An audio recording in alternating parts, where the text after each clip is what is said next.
Tapos, ayun na nga. Umandar yung makina ng bus at nagsimulang umabante.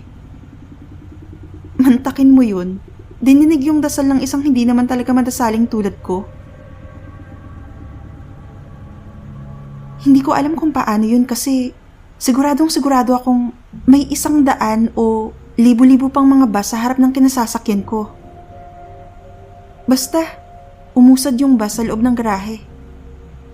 Wala rin naman akong marinig na tunog ng makina ng ibang bus sa harap. Tumayo ako para sana puntahan yung driver. Kaso, eto na naman.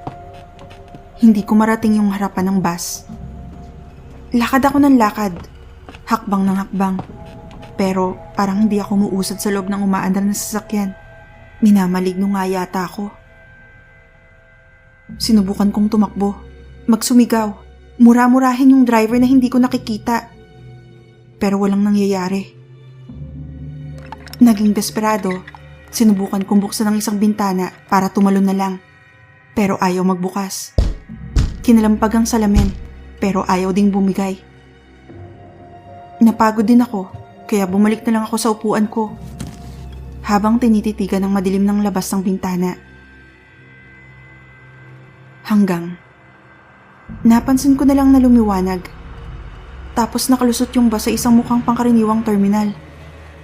Maraming tao, mga tindahan at mga sundalong nagbabantay. Huminto rin ang bus para yata magpasakay o magpababa ng mga pasahero. Kaya napahinga ako ng maluwag nang masigurong nasa Ecoland Terminal na ako. Ang kaso, sakto namang napatingin ako ulit sa maliit na karton. Huwag kang bababa. Yawa. Talaga. Kanina, huwag ka munang bumaba.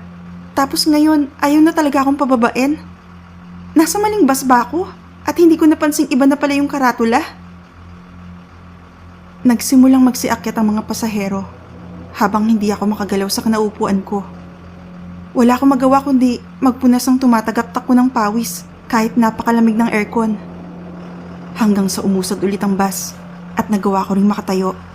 Inipon ang lahat ng natitira kong lakas at sumigaw. Ihunong ang bus! Putragis! Hunong!